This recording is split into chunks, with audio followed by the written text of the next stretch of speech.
All right, we're back again. Kind of picking up where we left off, talking about my GI issues.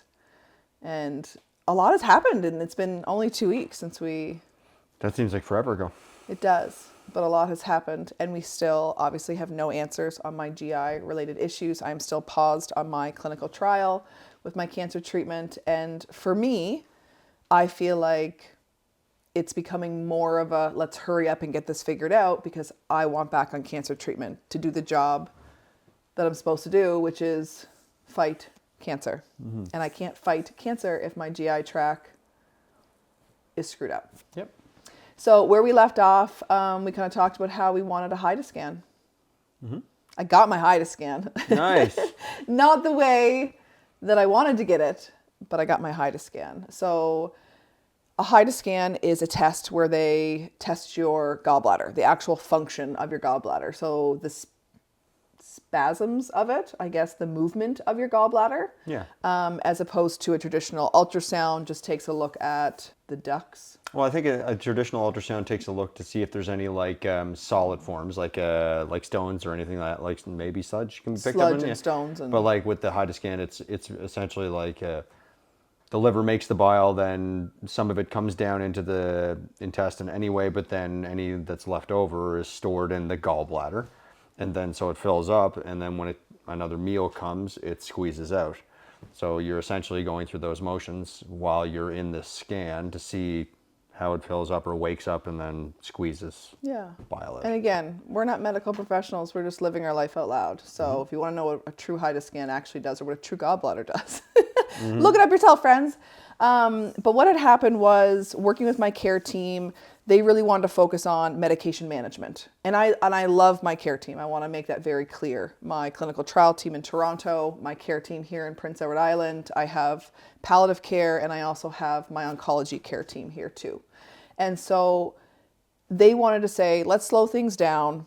We did a lot of tests already. I've been scanned more than the typical average human being. I've had 3 CT scans between November and December. I've had countless blood draws, an ultrasound, and the gastric emptying test, and everything was coming back normal. And my blood levels were not showing any issues with gallbladder, but the way my pain continued to present itself, I still felt like gallbladder was a factor. And so I had asked for the HIDA scan. Both of those care teams could not order the HIDA scan because it was out of their scope of practice.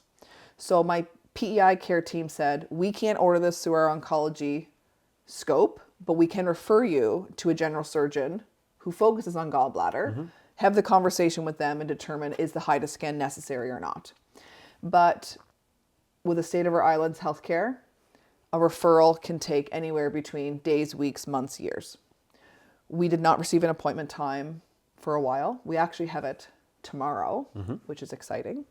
But I wasn't willing to sit back and just wait for that because I'm in pain now. Now it's hurting. Now I wasn't eating full meals all the time. I was dealing with constant pain through my front of my abdomen and as well as the back radiating pain as well.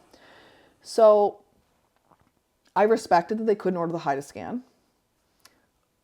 Talking to my care team in Toronto, I wanted follow-up questions to my GI doctor that was there. But we can't communicate with them because they don't have a license to practice in Prince Edward Island where I'm living. So I have to go through them to communicate with that GI doctor. Yep. I ended up calling my trial team one morning when I was in so much pain and started the conversation off as calm as I could. And then I ended up ending in tears because I'm just so tired. I'm tired. I'm tired of the pain. I'm tired of the unknown. And I'm scared that this is going to be longer than I ever predicted because it's already longer than we ever predicted. And this is coming from a brain that went 5 years undiagnosed with cancer, that dealt with pain on and off. 17 doctors, no diagnosis. And I don't want that to happen again. So when I talked to my trial nurse, I ended up just like losing it on the phone and just saying like, I'm in so much pain. I'm so tired. And I feel like just focusing on this medication that they want me to focus on is not good enough for me. I wonder if part of that too, and just to be clear for everyone, this does not mean that we think because she was undiagnosed before that we think that they're missing a new cancer diagnosis. That's not what we're saying at all. But do you think part of your, I would imagine anyway, part of your discouragement or our discouragement of not getting like a concrete answer about what's going on here is fed by that experience prior, that like, we're not doing this over again, where it's just like it was before this, and we're not going to tolerate this again this time. So I wonder how much that experience plays into our advocacy. Like I'm advocating harder to make sure that doesn't happen. Because when I look back, I did get lost in a healthcare system for those 5 years when I was fighting for this. But also, it wasn't the doctor's fault because they were all practicing with their scope of practice, which is the same as my care team's doing right now. And the way our healthcare is, I need a GI doctor. That's what it comes down to. And I don't have access to a GI doctor. That's the problem. Yeah. And I'm advocating. We're hopefully getting that access tomorrow, but then again, you get that access and... He's not a GI doctor. This is the thing. General surgeon. I know, I struggle with that. I'm sorry. This is the other thing. He has a hard time keeping up with this. And I'm like, Ty, I've said this so many times. He's a general surgeon. He is not a GI doctor. So we have zero access to a GI doctor. We have zero access to a GI doctor besides the one in Toronto that cannot talk to me until I'm in Toronto. So then I said, hey, I'll come to Toronto right now. I will hop on an airplane. I will come. Let's get to work. But then we have to pay for that. I don't care. I will pay for it. No, but I'm saying like, and we have to pay for that. Sure, we do, yes, which we have been. I don't care. But it's not fair. But they don't have availability until March the 9th. Right.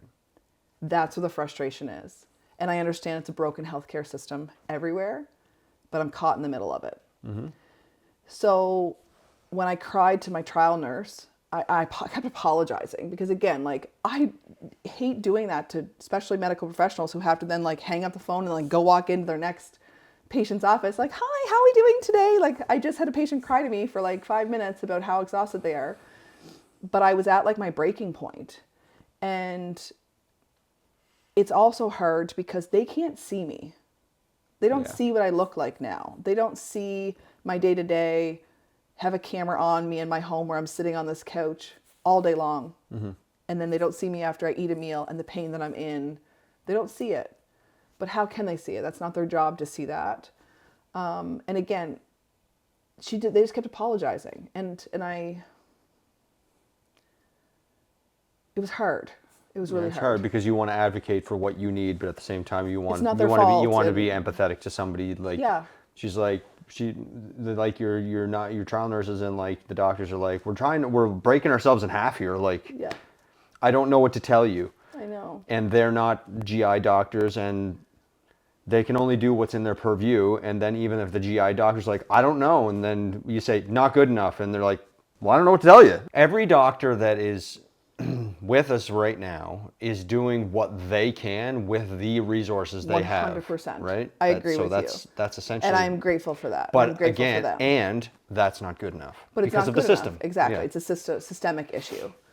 So I left it as there was question, maybe you're just dealing with IBS or maybe you're allergic to milk or dairy or cheese or something. And then that just like made me feel it's more than that, in my opinion, because I went through periods when I was on Sperry, where it was plant-based boost nutritional supplement. Yep. That's all I put in my body. That's all I was nourishing my body with when I had lost all that weight, and I was hanging onto a thread. So I wasn't having high allergen foods. I did the celiac testing already. We did a biopsy for celiac testing. Like all of that's been done. Yep. But anyways, I ended the phone call with, I'm just going to keep waiting for the general surgeon to call for another opportunity to talk to another medical professional about all my issues and just leave it at that. I'm not going to write them anymore. I'm not going to say, help me. I'm just going to stay the course, focus on this medication that they have me on, which is mirtazapine. Got it. Nice. Which is a depressant medication that has gut motility support at certain dosage. So you start at a very low dose, and I was on that in the middle of December where I was sleeping like 15-hour days. I eventually got used to it, and now we've been slowly increasing it. And I do an increase now. I did one on 1 week ago. So I should be able to increase again here very soon, getting up to a certain dosage. So I still, in the back of my mind, wanted that HIDA scan. And I said, the general surgeon appointment hopefully will come soon. We'll be able to get it. I ended up printing off all of my medical notes that I have, giving all the reasons why I felt a HIDA scan is my next best option, and dropped off a pretty package to that general surgeon's office. Walked right in and said, this is who I am. I am pausing cancer treatment. I really would like this appointment as soon as possible to get this GI issue figured out. Here's some information you may or may not have. I do not know what my doctors have already sent you. And they were very lovely. And I also cried with them. And so I felt good that I left that behind. Don't forget that, like, this is who I am. This is what I'm experiencing, because this is not who you are. And that, yeah. So I left there and came home, and I decided to kind of switch things up with what the original GI doctor had said, which was eating 4 to 6 meals throughout the day and just having small meals all the time. I don't know why I made the decision to stop. I think I woke up one morning feeling horrible and fasted. And then as the day went on, I noticed how much better I was starting to feel. And then I was like, this is new information. If I don't ingest anything, my pain level is at like a 3 to a 4, as opposed to a 7 and 8 that I typically have been functioning on for the last several months. So I was like, let's run with this. So every day I started fasting. And then as soon as I would eat anything, I would go into instant pressure, contraction-like pain, and then radiating back pain. So it was Saturday, almost 2 weeks ago. Started the day off the same again, fasted. And by 4 o'clock, I grabbed an icebreaker candy. And it was like one of those sour little mints that Adeline has. Put it in my mouth. And within my 10 minutes, I started experiencing excruciating pain. And then my stomach instantly gets bloated. It feels like I ate a full turkey dinner where I could not fit anything else in my body, and the back radiating pain. And I just like was on the island being like breathing through the pain, being like, an icebreaker. Like an icebreaker did this. Like there has to be something wrong with me. This isn't normal. This isn't okay. And I think you looked at me and we were like, let's go to the hospital. Like, I'm like, maybe they'll admit me, just keep me there until we figure out what's wrong with me, because like I can't even eat an icebreaker.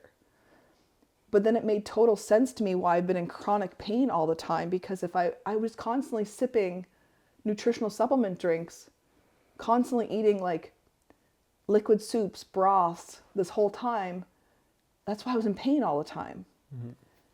So I realized if I fast, I can be more functional, but that's not ideal. You can't just walk around and not eat and not nourish your body.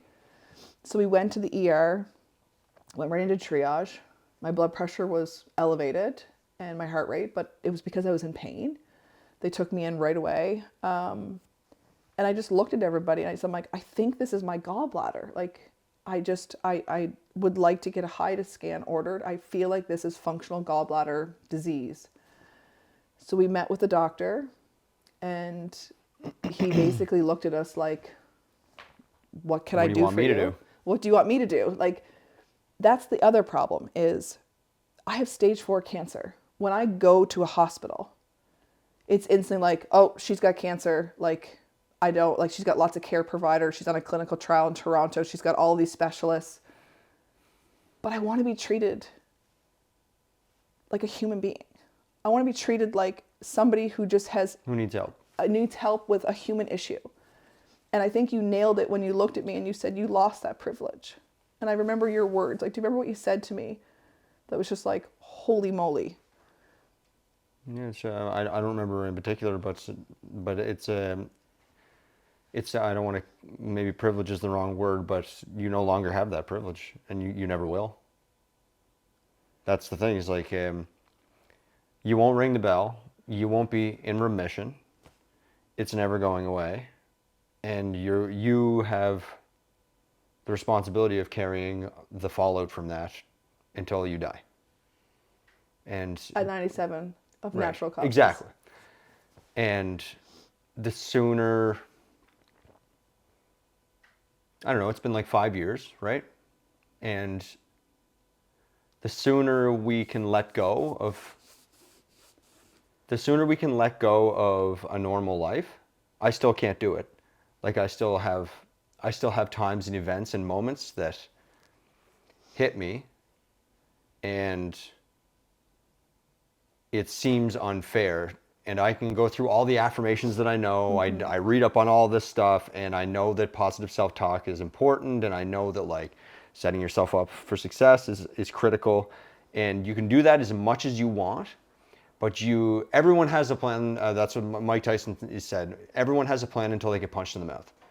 And it's like, you have a great plan. It's like, this is what I'll do whenever I'm faced with adversity. But then you get punched in the mouth, and you're like, ow! I didn't expect it to hurt. Mm-hmm. And then you're scrambling, right? So you don't know what's going on.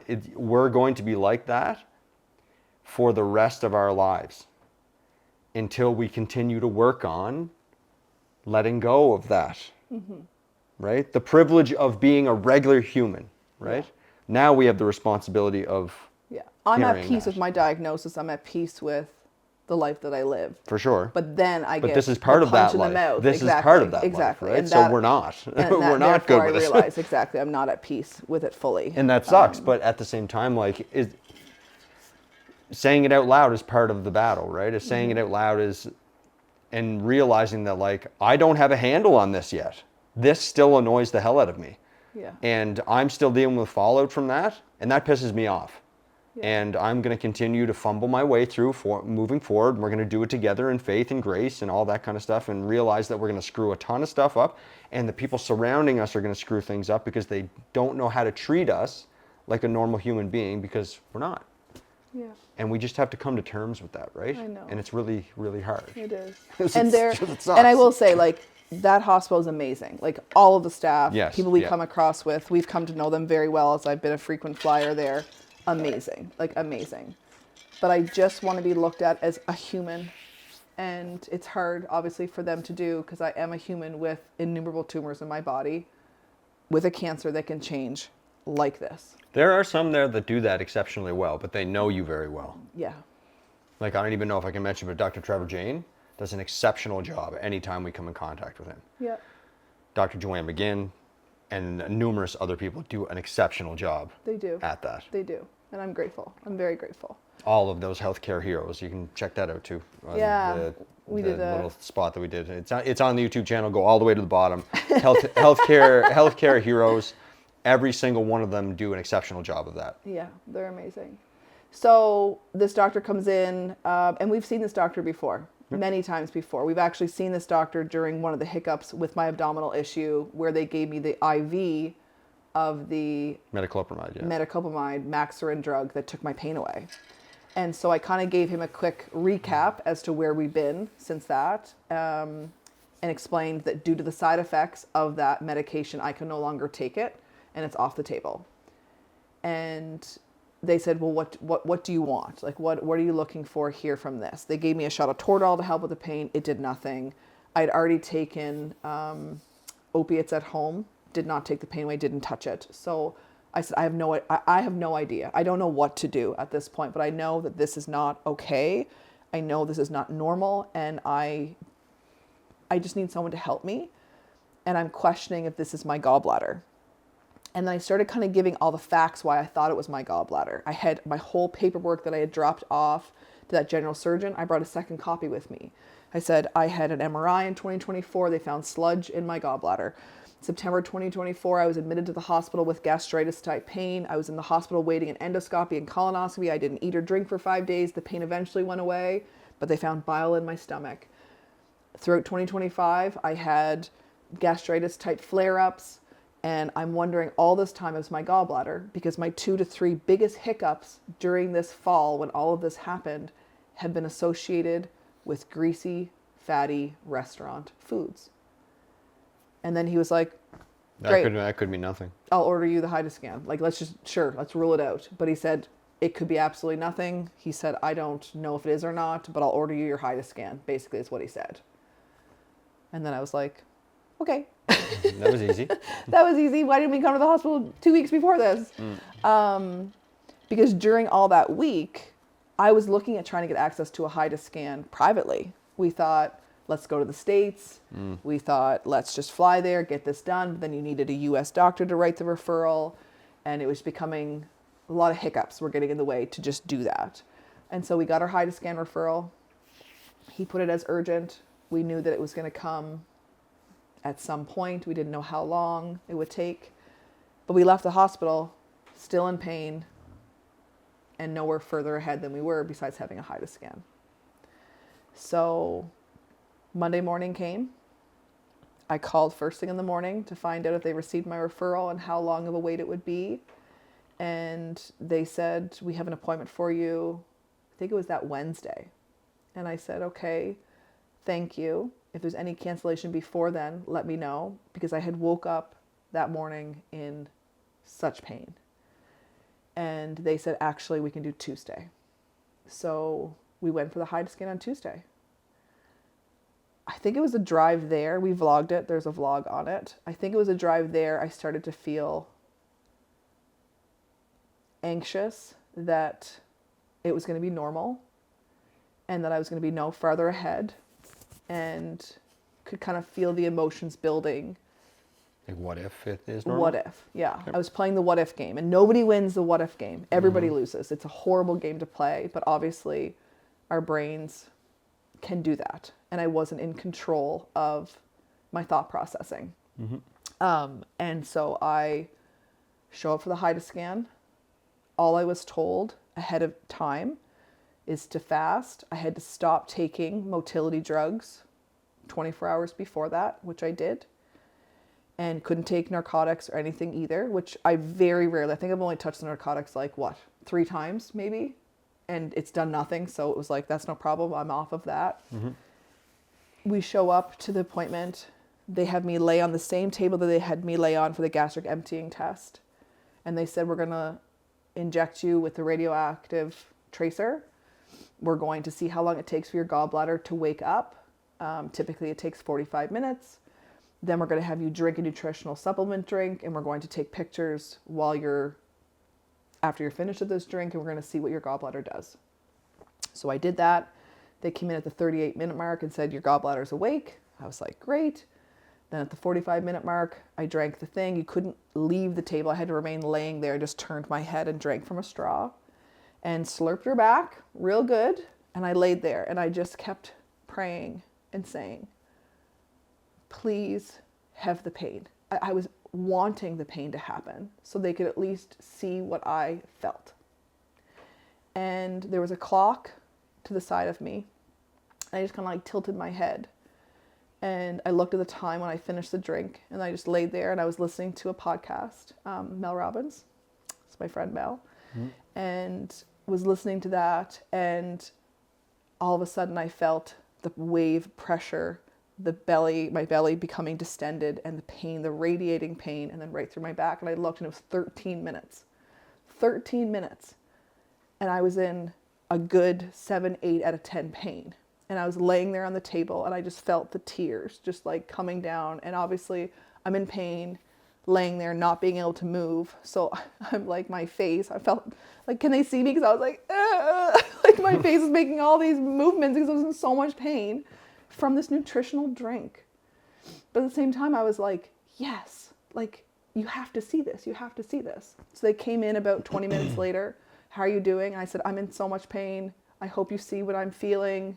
I'm hopeful. And they said, okay, yeah, keep laying there. Another 20 some minutes. We should be done, hopefully. Then all of a sudden they came in and said, you're finished. And I was like, see What's the anything? scoop? Like, what's Yeah. up? And they can't say anything, obviously. So we just left that appointment, and I looked at you and I was like, I did the job that I had to do. And my body did the job that it had to do to hopefully give us an answer. Yeah. And we walked into that hospital again in the waiting game kind of thing. We had to go straight to palliative care. We were going to meet with our team there to review kind of what's been going on as we hadn't sit down with them in the last few weeks. And they were amazing as always. Such an amazing team to validate your experience, validate your feelings, and to be motivated to support my pain. That is their job, is to help my quality of life and for me to feel less pain. I will mention too, sorry, just to, not to cut you off, but I will mention in a broken system, there are some real like go-getters. There's some like real rock stars that are just still throwing punches all the time, trying to do their best practice with what they have. Palliative does that. The emergency department does that. Oncology does that.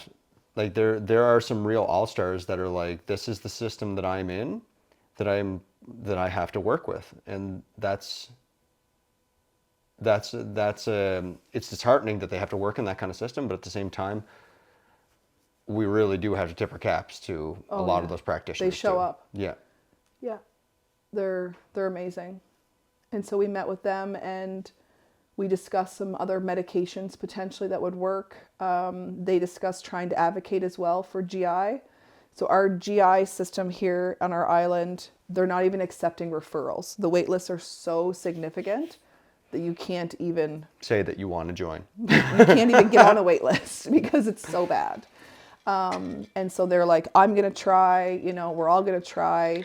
And it was in this meeting that I met with them that I talked to them about these blood markers. And I haven't come forward about what blood markers these are. I've talked on my Journey to Just Live platform that I've had some blood markers off that had been noted in my file to be interesting, but that they cannot find the correlation to why they're off and the abdominal pain.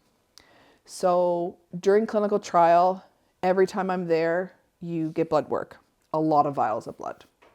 And I have an online portal, so I get to see my chart. So my typical things are off because I have a liver with innumerable tumors. There's other markers that have been off that I've raised question to my care team and have been assured it's because you're not eating so much, or it's because you did an intense workout when I used to work out, or this. They always had a reason for why they would be off. It was never red flag, red flag, red flag. It's always been, I've been good. I've been I good. end up normal. It's okay. No problem. Yeah.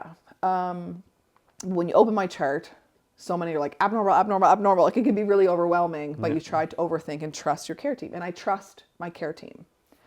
There's one particular blood work that is done in a typical CBC, and it's called eosinophils. Am I pronouncing it correctly? Yeah, sure. It's eosinophils. I'll be honest. I don't even know how to do that one. You don't know how to do that one? Nope. It looks like eosinophils, but I don't know if I'm getting the back. Eosinophils. I feel like you don't pronounce the E, maybe. Let's go with it then. Yeah, We'll you got see. me on that We'll one. See. But that blood marker has been off since I started my immunotherapy clinical trial. And it was on the low end of normal. Sorry, the high end. It wasn't normal. It was just outside of the normal level. So what would I call that? Abnormal? It's abnormal. Low end but of like abnormal. There we go. We got it. The low end of abnormal at the start. When I started my GI issues, the first time we really noticed it was, I mentioned the four of us, our film team, and you and I went out to eat for my birthday. Yep. And I couldn't eat the meal because I thought it was my nausea was taking over. And my abdomen was really bloated. I was uncomfortable eating that meal. And that's the last true meal that I can remember really eating when all this pain kind of started. My eosinophils spiked the highest it ever was. My first blood draw after that Which was a week after, I think. It was a week after, but it was 2 days previous. I had the worst abdominal pain where my mom almost called 911 because I was in severe agony, vomiting. It was horrible. It was lasted 9 hours of a pain attack. I don't know what it was to this day. It was severely elevated, this blood marker, and it remained high all the time until I stopped my trial and began steroids. So I started with 70 milligrams of prednisone, hence the swollen face. Moon face starting. And then my next blood draw on January the 6th, that number dropped down to nothing. Eosinophils, to our knowledge, can be masked by steroid. So it's hard to know when I'm tapering. I'm tapering my steroid now. I'm officially on 20, which is exciting. Will that eosinophil go back up again? Return, yeah. Or will it stay and it's fine? It's corrected itself. So we met with the GI doctor in December 18th, around there. She made note of the eosinophils and saw, this is interesting that they spiked at the time of abdominal issues began. And in her case note basically states, you know, I wonder what's going on there. I wonder what's going on.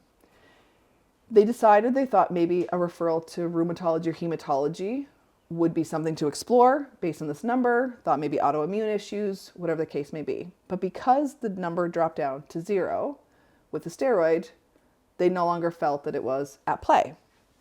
Again, these are medical professionals. We are just human beings, and just human beings who are using a medical AI app as well to help guide our thought process, to help. I put my symptoms in every single day, and it knows me very well.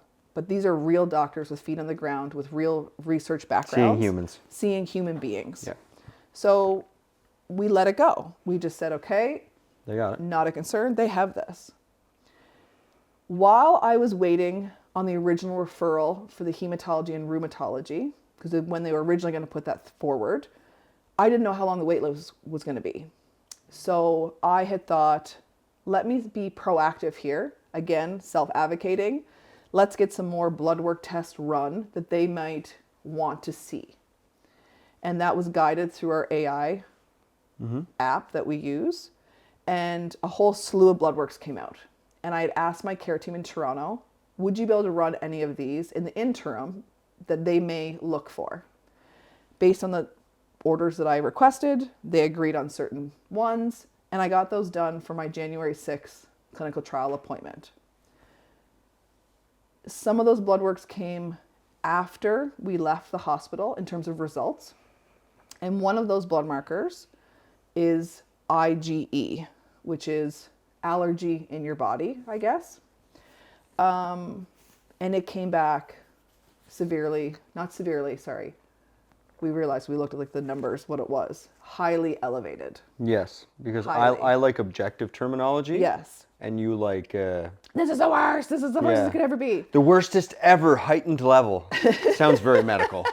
Very medical term. So it was considered high. High, yes. High. There was moderate, mild. You're such a unit. High, severe. Mine's in the high, getting close to severe. Like normally I'll let this, like, you're fast and loose with terminology. I'll let it go day to day. But when it comes to like diagnostic, like yes, certainties, I'm like, we better see what exactly the scale is. Because it was like super duper highly elevated. Stop. You're so mean to me. You're the best. You're the best. You're not. That's okay. I love you. So, but it was high. It was heightened. It was heightened. Not severely, but it was heightened. Heightened? It was very heightened. Highly heightened. Highly heightened. But I think severe was the adjective that you were using. Isn't that an adjective? Anyway, it doesn't matter. Correct. Your describer. Anyway, yeah. But it was an IgE. Heightened. But I didn't know what IgE meant. So I just kind of like skipped over it when I saw my blood work result come in and just thought, here's another abnormal blood work, whatever the case may be. Whatever it means. Somebody will notify me. Let's just leave it alone. During all these GI issues, I also have my naturopath oncology team. He's amazing. We adore him. He has full access to my online portal. He gets to see all my blood works as well, and it determines how he wants to treat me with supplements or not. Suggestions or behaviors, whatever it might be. Lifestyle, diet, Yep. all that stuff. He's amazing. Dr. Mark Fontes. He is... Another episode there, too. Yeah. He is wonderful. My nose is like a fountain. I'm sorry, everybody. So what we did was he called us and was like, what is going on here? Basically, like, you have been so ill for all these times. Get me caught up. Kind of gave him the whole everything that's happening. And told him we're trying to get this HIDA scan. We just had it. We're now waiting for results. And then he's like, Michelle, I looked at your blood markers. And one of which that was a red flag with him was this IgE, which is allergy. He said, typically, if a person has a number that you have, which I think was like 542 or something like that, I can't remember what it was, you would be broken out probably in rash. You would have maybe cough, like your asthma, like you would be in an allergy flare of some sort. And I'm like, nope, all good here. So then, is that what's happening inside my body? Is there an allergy inside of my body? Is that what's going on? So he said, this number should be looked at. And he started kind of looking at the eosinophils because he also made note of how they started with my abdominal pain. They remained elevated and that. And then he started kind of looking at different conditions that it could be. And felt you might want to bring these to your team, which I was so grateful for and so helpful. But I had no team really to bring it to because it's not cancer related. And we're still waiting for the general surgeon. And again, don't have a GI doctor. Also, in the meantime, too, don't have a GI doctor. The only GI doctor you would have is in Toronto, so you have to go see them there. And also, in collaboration with a couple of the other people in the care team, they kind of communicated the message that there's nothing else to do right now. There's nothing else. Stay the course of increasing the mirtazapine, and we'll see what happens. So my assumption is, if there's nothing else to be done, they're aware of all of these blood markers that might be off. And they've already dismissed them. Exactly. Right. So that's not good enough for me. Well, you're still experiencing that, right? I'm still experiencing the pain, and I'm just trying to trust that you stay the course. I'm trying to trust. So I thanked my oncology naturopath for bringing these conditions forward that it may be, one of which was a gallbladder related issue. The pronunciation, I don't remember the name of it, but it's where your gallbladder fills with esophaphils and not the neutrophils. And that the only way to know that your gallbladder has this condition is to remove it and test it. And he's not saying you have this for sure. He's just saying when these two blood markers are off, this is a condition that comes forward. And so here I am again being like, this darn gallbladder is like in the back of my mind being like, this has to come out of my body.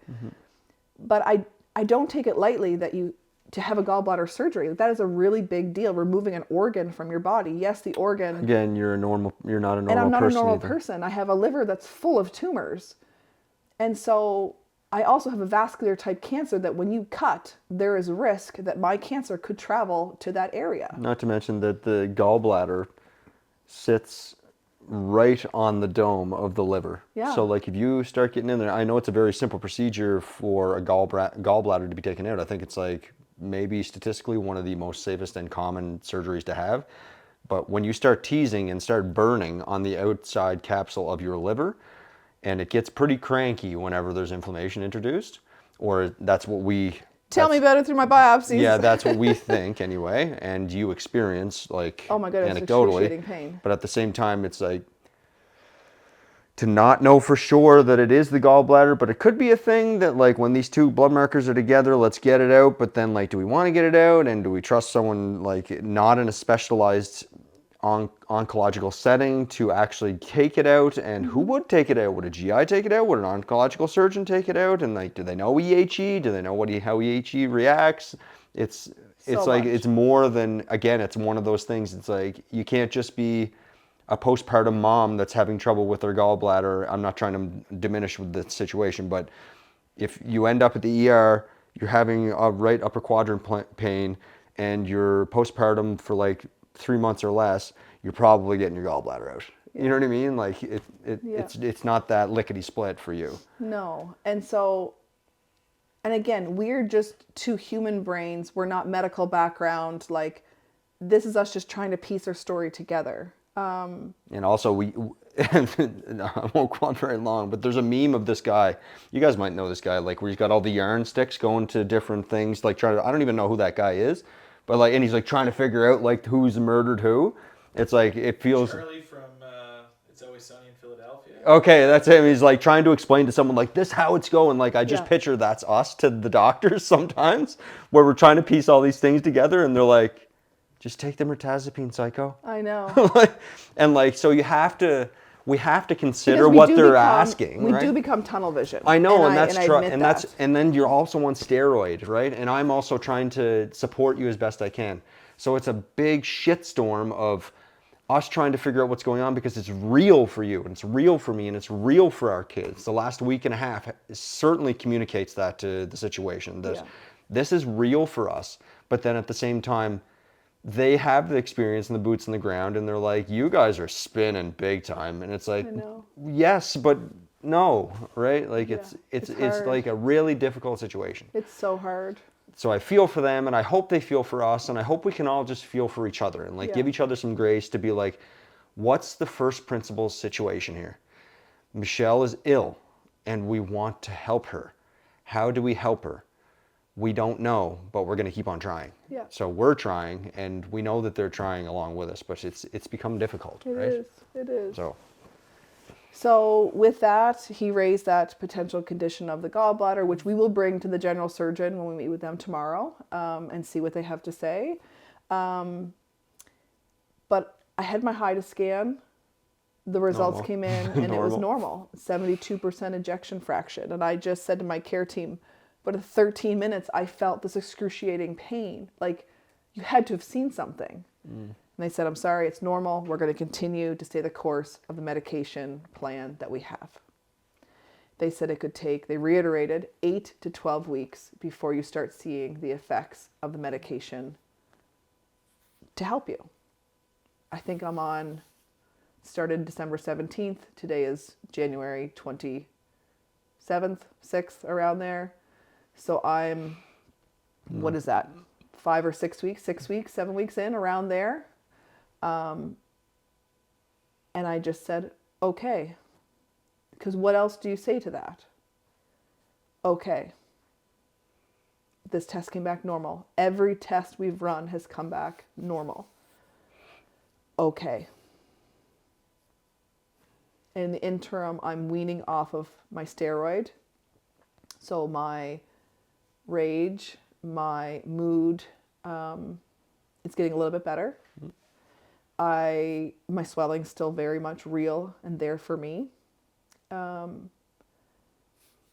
My food noise is the other piece that I'm dealing with. So I was fasting for several days and doing that plan.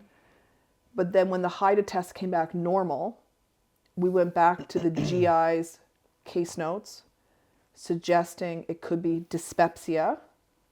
Nailed it. yeah, crushed it. That was Nice good. job. Yeah. The last podcast we did, that took me a while. So we went back and looked at the dyspepsia and the nerve, gut, muscle connection. That maybe she is right. Obviously, she's a doctor. She's most likely going to be right. Yeah. That the 4 to 6 meals is what I should be doing to train my body that this is how a human eats. Not fasting for 12-hour days, eat one meal, deal with the pain for the 6 hours, and fast again. Yeah, because if you backtrack, a possibility with immunotherapy is nervous system dysregulation when it comes to the GI, right? So what could be happening is that the innervated or the place where your nerves are connected to your gut, which I think the digestive system has the most innervation in your entire body, right? And it's connected to the brain very closely. It's where most of your serotonin, like your happy hormones, are created, is in your gut as well. And sometimes immunotherapy can throw that off. Please correct me if I'm not correct on that, but at the same time, I think that's the gist of what we got going on. And when your nervous system becomes dysregulated in the gut because possibly immunotherapy, the best laid plan is to try and settle it or re-regulate it. And the best way to do that is to give it continuity or rhythm over time. So meals at the same amount, the same time of day, the same frequency. Also avoiding as much stress as you possibly can, things that don't agitate your stomach to begin with, and anything else that promotes kind of a woo-saw lifestyle. And so we're trying to lean into that, because if it's none of these other things with the yarn lines going everywhere, it's probably immunodysregulation, and let's try and re-regulate it. Mirtazapine increase, steroid coming down, and diet steady, Yeah. right?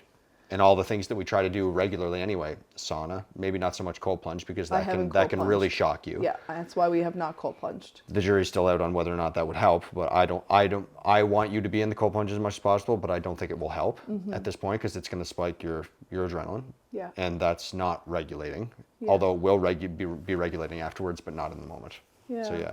So because I'm eating all the time, I'm in a constant state of pressure, pain, bloat, 24/7. I stop eating before I go to bed, and I wake up full, in pain, not hungry, feel like I just had a turkey dinner. It stays like that. It's really tiring, really frustrating. But I'm getting used to the pain. I think my pain tolerance is changing. Or is it getting better? Is it possible? Like, yeah, it's one of those two things, right? I don't know. And that's where, like, I don't know anymore. Like, the way this started at the 1st of November to now is totally different. I never used to have bloating. I look like I'm 7 months pregnant. It is a beautiful pregnant It is belly gorgeous, that is I will rock admit. hard. It's so pretty. And like my shirt that I wore underneath, it's like, it forms, it's so beautiful. Like, I just stare in the mirror being like, oh my good, and in the mirror and be like, oh my goodness, like, it's beautiful. She's not pregnant, by the way. I'm not pregnant at all. But this isn't normal. And whether it's the steroid has caused now the bloating, I don't know anymore. There's so many things There's that have been thrown so at many this, things like, and so many drugs I've tried. that's why like for a while I was like, let's just get everything gone and then regroup. I know. Because there's know steroid anymore. and Maxarin and domperidone and Risotran and like the list so goes many. on and on and on. It's like, how the hell do we know what's doing what? Yeah. What's helping and what's hurting? Yeah, it's been rough that way. And so I started acupuncture, and I actually have needles in my ears right now. They've been here for a few days. And I'm doing intensive acupuncture right now to see if that is helping. I've done 2 sessions so far. I'm doing third one was canceled yesterday because of a snowstorm. I go again tomorrow.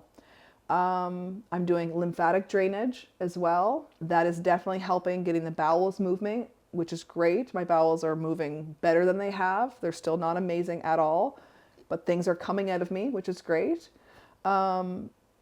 It's just a waiting game still. And it's hard to wait. Our children have been affected by this. And that is not okay with me as a mom. I've done so much work to be open with them with our cancer journey, because I have learned from our community of children who have lost their parents with cancer, or through my background in social work when I used to do counseling and different things, on how to navigate those conversations with our children. But they see me in chronic pain. And what we've also noticed is stress has been putting my pain flares, they've been heightening my pain flares. So our kids are young, they fight, they have sibling conflicts, and trying to parent through a sibling conflict in a pain flare, I have no patience. Also, with steroid rage, I have 0 patience, and that's not fair to them.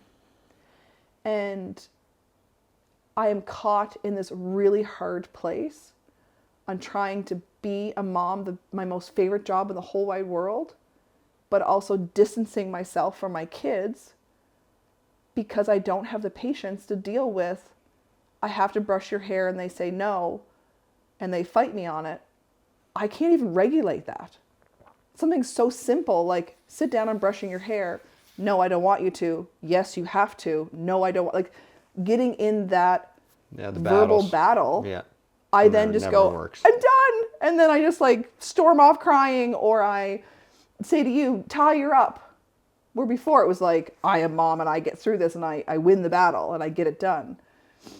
But the pain flare will hit me.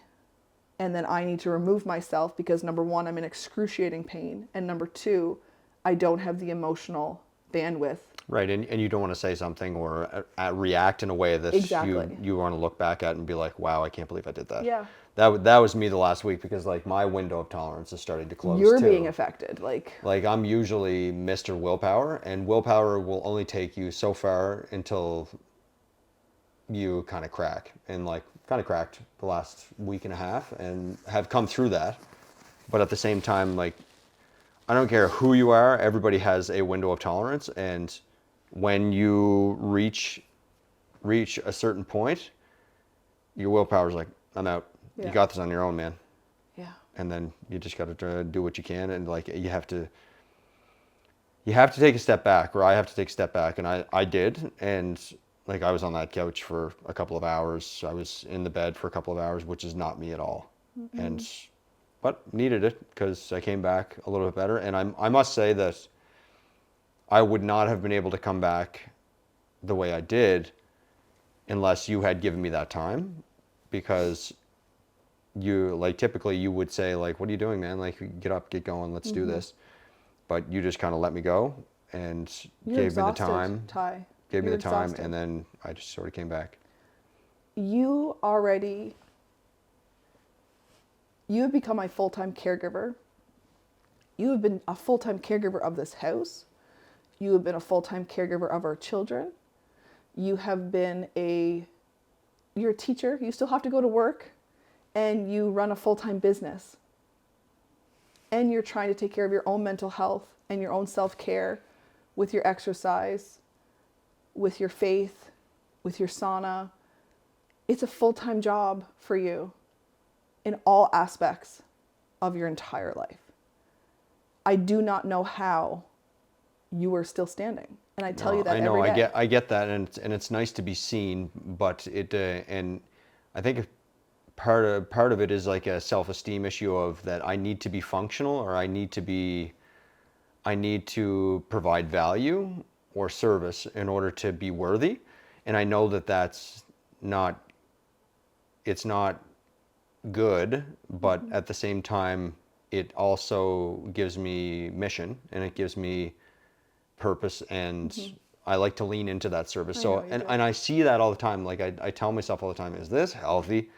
Like really going this hardcore to like trying make sure that you're worthy, if that's what's like humming at the bottom. And then I kind of dismiss it to be like, what does it matter? You're providing service anyway. But then it also provides me with the situation where I crash. Yeah. Right? And Totally. it doesn't happen very often. Like that's like a once every 6 months kind of thing, or maybe once a year kind of thing. But like when it comes, I am at my absolute worst. Yeah. Like the worst example of a person that I would want to be. The hard part too is that we've talked about is the tasks that you're taking on and you're doing. Those are jobs that have to get done. Our house has to be maintained. Our children have to be fed. And somebody has to do it. And I hate that it all comes down on you. But we have other supports that are willing to swoop in and help. And they have been. And we are so grateful we have them. But sometimes we need to say a little louder, now's the time. Yep. Because you need to be able to focus on other areas of your life. But it won't be like that forever. Like, I think this is just an episode. Like, I think this is just a moment in time. Yeah. And I think I'm becoming more functional. Yes, you are. Yeah. Whether or not it is actually getting better, or you're becoming more tolerant of your pain, it's still trending in the right direction. I think I am getting better. I do. I think I am getting physically better. Slowly. Yeah. I agree.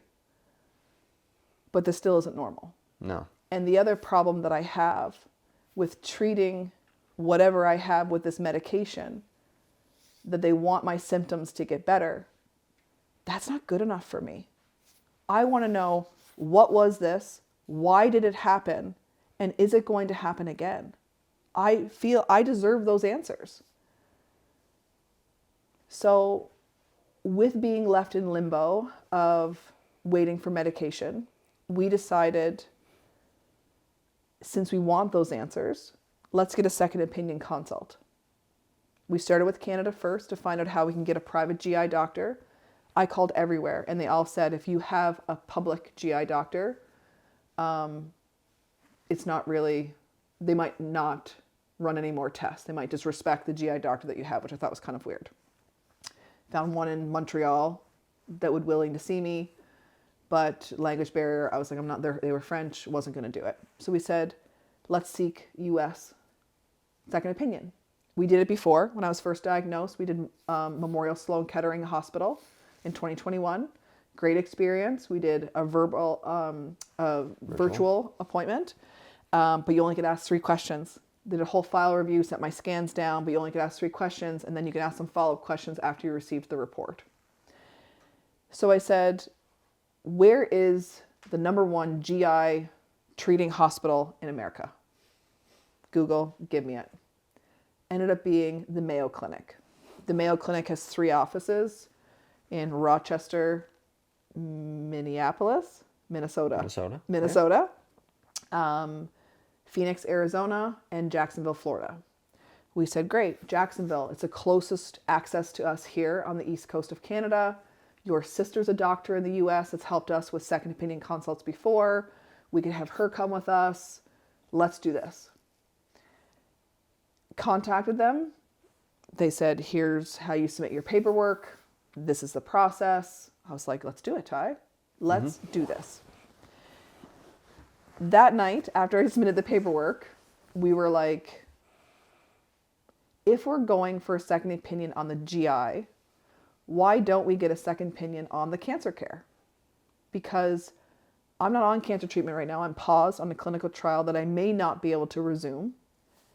We do not have a solid plan if I don't resume this clinical trial as to where we're going to go with my cancer care. So why don't we do 2 consults? Because the Mayo Clinic works as a multidisciplinary team. They have multiple care providers come together. This is a good opportunity to do that. So then I looked on the EHE Foundation's website. So if you have EHE, we have an incredible foundation in the US that does a lot of work. We're going to be collaborating with them coming up soon. And I looked on their provider registry, and there's 5 EHE specialists at the Mayo Clinic in Rochester and only 1 in Jacksonville, Florida. And I thought, if we're going to do these 2, let's go to the best of the best with the most knowledge. So the next morning I woke up, I emailed Mayo and said, can we switch to Rochester and get my referral going for both cancer care and GI. I then sent all the documentation that I needed for the cancer care, old pathologies, old PET scans, all of it. We didn't really care the dollar amount, I think. We were just like, let's just get this going and then we'll figure out how we pay for it after the fact. We want answers, is all we want, and we want answers sooner than what we're getting here in Canada. We just received word yesterday that they cannot see me until March the 12th. And that was devastating. That was a shock because our last second opinion consult only took 2 weeks. We were expecting answers sooner than that. Realistically, I thought we would have something by mid-February was kind of where my mindset was. But seeing March 12th, being an appointment after seeing our Canadian GI doctor on March the 9th is the best that they can do. It's like, well, do you even bother? Because I could be #1 fixed by then, great, but I'll have a doctor on March the 9th that's looking at me anyway. And that's kind of that was my mindset, is like, by the time that rolls around, you might feel better. And But it still it'd be doesn't like, give you my answer. wouldn't that be wicked? And you'd be like, yeah, but I don't know why. Yeah. Yeah. So when you do a second opinion consult through this organization, they will have an online portal that have estimates. So we'll show you in advance how much this appointment's going to cost you. So since I've been signing on every day, I've been seeing the numbers come in. So for just a CBC, my blood work, they're charging me 500 US. For a sit down with the doctors was like 916 or something like that to sit down with the doctor. They want to do an endoscopy. I've already done one. That was 9,000 US dollars. They want to do a gastric emptying test. I've already done one. That is charging 7,000 US dollars. So I wrote back and said, number one, I'd like an appointment sooner than March 12th. I'm not going to be proceeding if it's March the 12th. Is there any way it can be done in the next 2 weeks? Number two, I don't want to repeat any tests. I've done these tests already. I still have biopsy tissue left that can be mailed from our island to your hospital to run additional pathologies. I have all of the tests on CD, so you can actually watch the gastric emptying test, the HIDA test, the ultrasound, and all the CTs that I've done. And I've given you all the written reports. So we're now just sitting and waiting to see what the response will be. When we received the word yesterday about this, we then looked at where is the next best hospital in the US that can provide GI and cancer care. And it came back saying Cleveland Clinic. We've already worked with the Cleveland Clinic before because I actually sent tissue to them in 2021 when I was diagnosed with EHE because they have the top pathologist there for EHE. He's a researcher, Dr. Brian Rubin, and he confirmed my EHE diagnosis. So looking online, it is a virtual consult you can do for 4,500 US dollars, and they give you a written report. So we were like, okay, don't have to travel, but not optimal. You can't actually sit down with anybody and do any testing they want to do or answer questions back and forth. It's simply just a file review.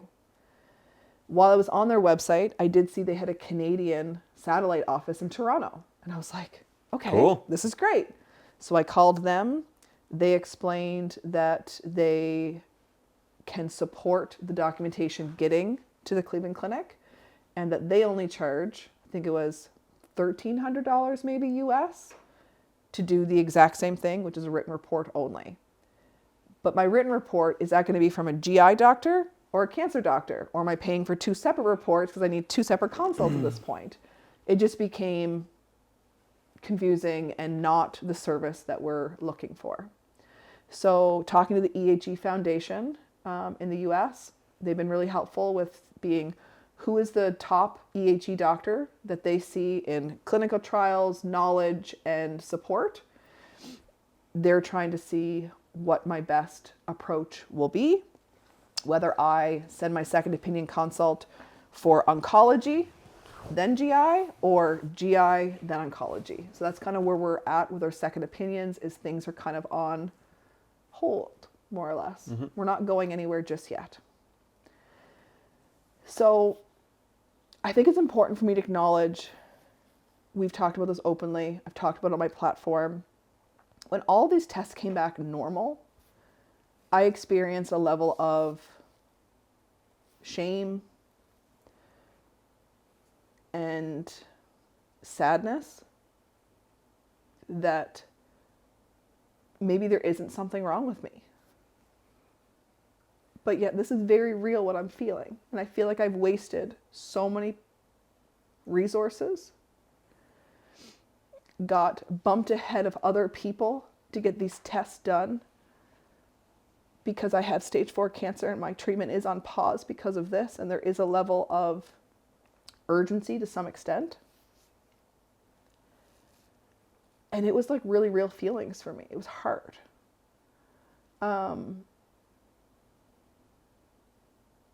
I've come to terms with this is just a process.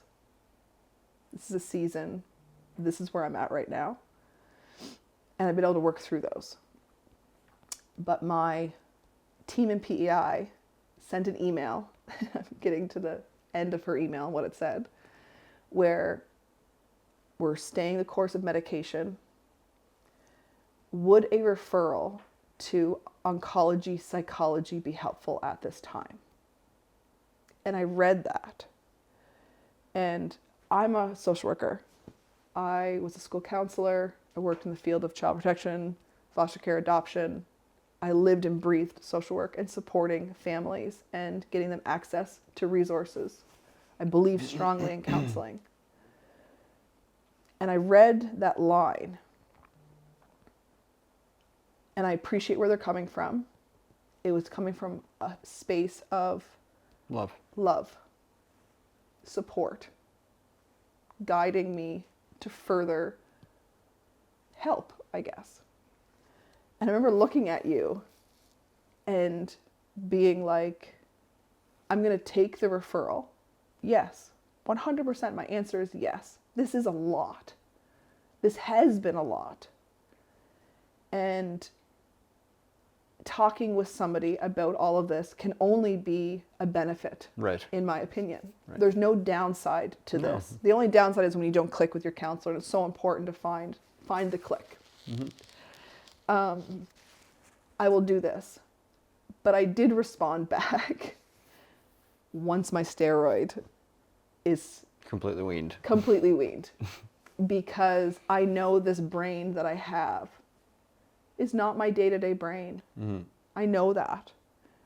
I know my mood swings, my emotional roller coasters I'm going on is a lot to do with this high-dose steroid that I've been on and continue to be on. I agree. And so I don't even know how long the referral is anyways because of our broken system. Yeah. If it'd be 6 months down the road, but I said yes. So we'll see where this referral takes me. And I will go through the motions and I will talk openly about my experience to hopefully ease the unknowns or the worry that you may feel if anybody ever approaches you with a referral or you self-refer to such a service. So I just wanted to add that. I don't think it's a problem. Like I can openly say that I've self-referred to therapy before, and it was amazing experience for unbelievably you. helpful. It was in a season a couple years ago where my window was super closed, had nothing to do with you or our family or our dynamic here. It was a work situation, and it was unbelievably helpful. And You were a different person when you would come home from those appointments. You were buzzing. Like, it was amazing. Yeah, it was awesome. And there's a guy that I follow online. His name's Andy Stumpf, and he's said many times before that you don't have to be in a rough situation Totally. in order to access something like that, because you can bolster your mental health before it becomes quote unquote a problem. Yes. Right? It's like I spend at least an hour a day in the gym, like, and then I have to wait until everything falls apart before you access like mental health support. Totally. It's like, no, man, like you could do it like proactively and like become superhuman, but then you start optimizing things too. It's like, oh, well, how good could I get at this? And anyway, it's just something to think of. No, But it's I it's think huge. it'll be super helpful. It is. And my fitness has been my mental health support. And I haven't been able to move my body At since all. October 28th. That's the longest I've ever gone since my cancer journey started. I never worked out a day in my life before cancer. Yeah, good qualifier since your cancer journey started, because you were on a good 35-year track there to begin. Oh, goodness. You'll be But back though. You'll be back. I'll be back. I will. I know I will. And High Rocks, New York just announced their dates. Yeah. And that was my plan. 2 separate weekends. Yeah. So Yeah. I wanted to do a solo. That was part of my living list. And I'm going to do it. I'm going to find a way. But time's a ticking. In 3 months? In 4 months, I guess it is. Time's ticking. But Everybody loves a comeback story. everyone, I'm going to have the greatest comeback story there ever was. Yeah. You watch me. You watch me. I hopped my body analyzer this morning. The weight gain is real. It is unbelievable. You're just in a bulk. You're in a bulk season. I'm bulking, and then we're going to be shredded. And I can't wait to move my body and to feel my heart beating faster voluntarily, choosing to make it beat fast. You will. It's the best feeling in the world, and it'll happen.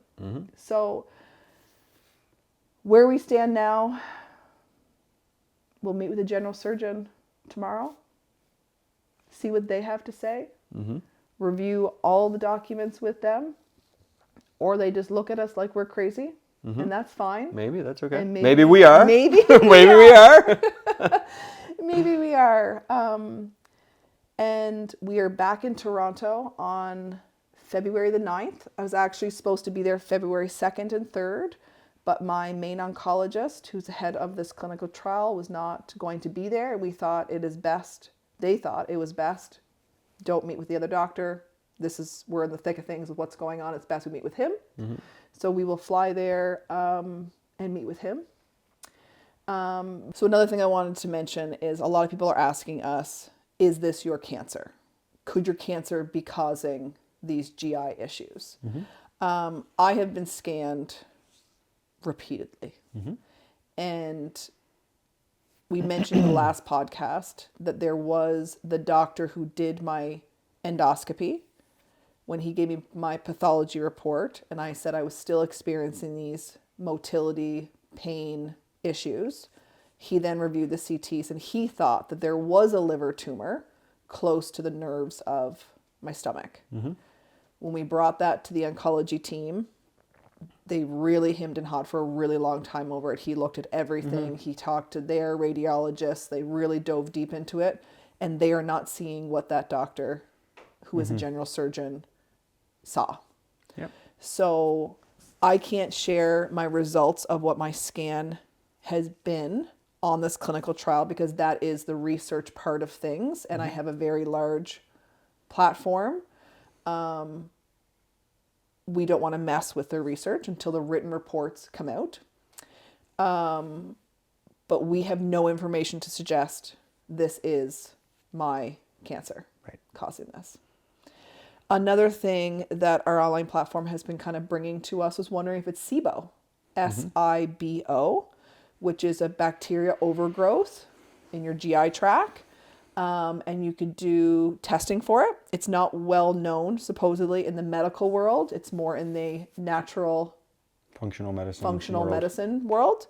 And we were actually going through that process with one of our kids to get this testing done. And it is a breath test you can do from home. We ordered it online from SIBO Canada, came in the mail. You have to follow a prep diet first, which is like really basic, like white rice, plain chicken, salt and pepper, hard-boiled eggs, bread with nothing on it. So you have to be like really strict for the prep beforehand. And then the next morning you wake up and you breathe into these thingies and then you mail them in and they tell you have SIBO or not. Some of my symptoms do represent the SIBO condition. I don't have to call it a condition.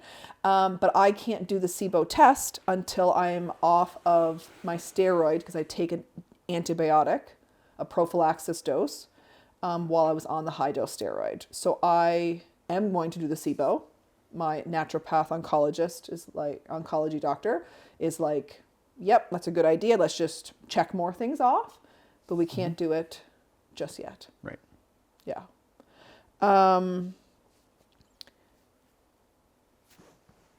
With all of these things that are happening, with all of these different possible conditions, Dr. Google, I keep going down a road of mast cell activation. It's a condition. I don't understand it, but that's where I think I'm headed at this point. Either dyspepsia, and there's multiple different types of dyspepsias, or mast cell activation. Do you know enough about it to speak to it on this? No. Not at all. Not at all. I don't know enough about it either, but all of my symptoms when I look up, it's this, whatever this condition is. So hopefully somebody will steer us in that direction. That again is more, I think, functional medicine. As opposed to the GI doctor leading us down that road. But I could be wrong. I could be wrong. I have my little note here of things that you guys had raised some questions on our online platform. When I told you we were filming today, what would you like to know a little bit more about all of this? And a big one is supplements as well. Wondering, because I do take supplements, could they have caused this? And again, I don't know for sure, but I had to stop taking almost all of my supplements while on a clinical trial. So there's a really good chance it has nothing to do with the supplements that I've chose to use in the past or chose to use now, because the ones that remained that I take, which is my creatine, hydration mix, and that's pretty much it. I had to stop my sleep drink. All of those things I've been taking for years. And so for all of a sudden for them just to start wreaking havoc right now, who knows? During my sickest, I wasn't taking any creatine. Yep. During my sickest, I wasn't taking any of my hydration, my element at all. So I was off of those 4 weeks, and this condition remained, got worse, stayed there. So I can't say it's not. Can't see it. But I can't see it. So I think we can end this here, with hope that like we're moving along. That's the thing. We're still going forward. We've not gone backwards. Nope. I've not gotten worse. Nope. I've gotten better, possibly. And gotten different. Yes. Yep. And things are moving forward. It's just not at the pace we expected or the pace that we like, but that we're moving forward. And I also check myself, because living my life out loud, I hear from so many of you, and so many people live with worse pain than I do. So many people live with feeding tubes or the nose tube or not being able to eat at all, and water touches their tongue and they're screaming in pain. And I don't want to diminish my feelings, because I know that's not what you're supposed to do, but it's a daily reminder that I still have it pretty good. And you're still in the fight. And I'm still in the fight.